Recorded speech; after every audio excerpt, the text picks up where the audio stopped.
Hi everybody, Dr. Mandy here. We are up at Lake Madison today at our satellite office, and I'm actually getting on here to talk about what to expect when you're expecting hearing aids. So I just wanted to discuss, since today I am fitting some hearing aids, that what kind of things to expect when you have committed to correcting your hearing loss, and what to look for when you're getting your hearing aids fit. So personally, I don't stock hearing aids in my office. Everybody that comes in has a specific type and configuration of hearing loss. So there's never really a one size fits all that's going to correct your hearing loss. So usually once we've decided on what your options are and where you want to be with your hearing aids, then I order them and then we have you come back in a couple weeks to pick them up. Sometimes it's 3 weeks, just depends on if you get a custom hearing aid. Those take longer to get in because they're custom to the patient. So the first thing I tell patients during their fitting is I usually just fit the hearing aids, and I also do real ear measurements on all of my fittings. And so if you're not sure what real ear measurements are, it is a way to validate that you're correctly prescribing the hearing aids to the specific hearing loss. So you're getting very specific at every frequency where there's hearing loss. And believe it or not, every frequency requires a different amount of volume and compression to correctly fix that loss. So it's a little more complicated to fix a hearing loss than what people might think. And if you're not sure what real ear measurements are, or if you've ever had them done, I will flip my camera and I'll show you what one looks like. The most common one would be VeriFit audio scan. So I'm going to flip this over and I'm going to show you what it looks like. So that is what a typical VeriFit should look like. So if you have any questions, give us a call if you're not sure if you've ever been verified with your hearing aids and your hearing loss. The second thing is once we get everything programmed, we go over on how to clean them and maintain them. Cleaning and maintenance is very important. 80% of why a hearing aid would quit working is usually because the hearing aid has wax in it. And so we have to always remember to clean them and check them every day. And if you're not sure how to clean and check your hearing aids, or maybe you just forgot, call your provider, ask them, get another appointment.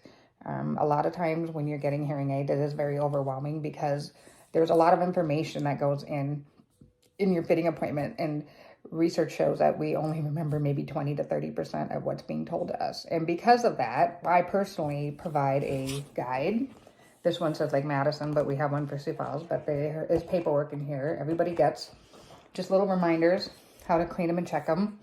If your Bluetooth is not working on your hearing aids, there's a little guide in there on how to repair things. So it's always good to have reference documents for your hearing aids. If you have hearing aids from another clinic and you think this information would be useful, we would gladly give you a copy, email you a copy, just let us know. You can call our office. The other thing I tell patients is during their fitting is there is a acclimatization period. Hearing aids, the way we set them in the office clinically is where we would like them to be, but we also have to remember that your world is important. So when you go out into the real world and your everyday activities, these hearing aids are going to react differently than they do in the office. So if there are certain sounds that are uncomfortable, maybe certain sounds that could be improved, you need to tell your provider that. And they should be, if they're a good provider, they should be having you do follow-up appointments with at least 2 weeks after the fitting, and then maybe another 2 weeks. But if you're acclimating really well, then hopefully the first 60 days you're in there at least 2 or 3 times. That's very important. I personally do every 2 weeks. If I see that a patient's acclimating really well, I might push it out 4 weeks after the 2-week appointment. But it is normal. It is normal to have adjustments within the first couple of weeks, even if you're a previous hearing aid user upgrading your hearing aids. So don't get frustrated. The one thing I always tell patients, because I believe personally that you should have options.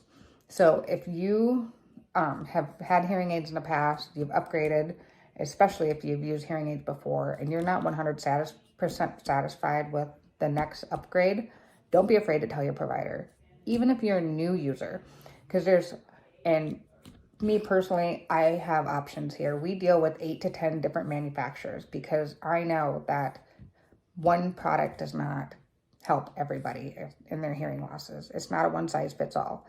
So you should have flexibility and options with your provider. If you're not getting that and you're getting frustrated, it might be time to find another provider. So just kind of giving you a step-by-step on what to expect with hearing aids. So the biggest thing is be patient with yourself. It is a lot of information. Have somebody that is listening to you, especially with your concerns. If you feel like you're being pushed to stay into a hearing aid that you're not comfortable with, that is probably a good sign that maybe you need to find a different office. The other thing is ask questions, and handouts are always good, and always good to have references, and always feel like you're being heard. The one thing that frustrates me when I see other patients is that they have their hearing aids elsewhere. They just feel like they didn't have options, or they just felt like they just accepted these hearing aids. For me personally, I really want my patients to be happy with their hearing aids. I want them to voice their concerns if they don't think this is a good fit. And we will find something that will work for you. The other thing to also have is probably a partner or a spouse or a family member to come with you to some of these appointments. It's always good to have another set of eyes and ears to bounce off. Hey, what did the doctor say? You know, like what happens when this happens? So another thing to also be aware of is find an office, and hopefully everybody in the area does this, but if you're past your trial period, it is very important that you go back and have your hearing aids checked every 3 to 6 months, because the wax gets built up in your ears sometimes. We stay on top of that. You want to make sure your hearing aids are functioning their maximum potential. And also, it is also very important to have your hearing checked every year. I put my patients on a schedule because I want them to come back a few times throughout the year, because sometimes hearing does change. And if your hearing changes, that means your prescriptions change. And so a lot of times we need our hearing aids readjusted, just like our eyes. Sometimes our prescription changes a little bit. The optometrist will prescribe a new set of prescription for your glasses and your contacts. So it's the same thing with your ears. So hopefully this helps you what to expect and what questions to ask when you're getting hearing aids. If you have any questions or you need any of the resources I talked about, especially these little handouts that I give out, I would be happy to send those to you and email them, whatever you want. Stop by the office, we'll give them to you. We're here to help. So if you have any questions, whether you're a current patient or a patient from another office and you're just looking for extra resources, give us a call, 605-306-3050. Thank you. Have a great day. We are here to help. If you want to chat with Dr. Mandy, go to SiouxFallsAudiologyAssociates.com.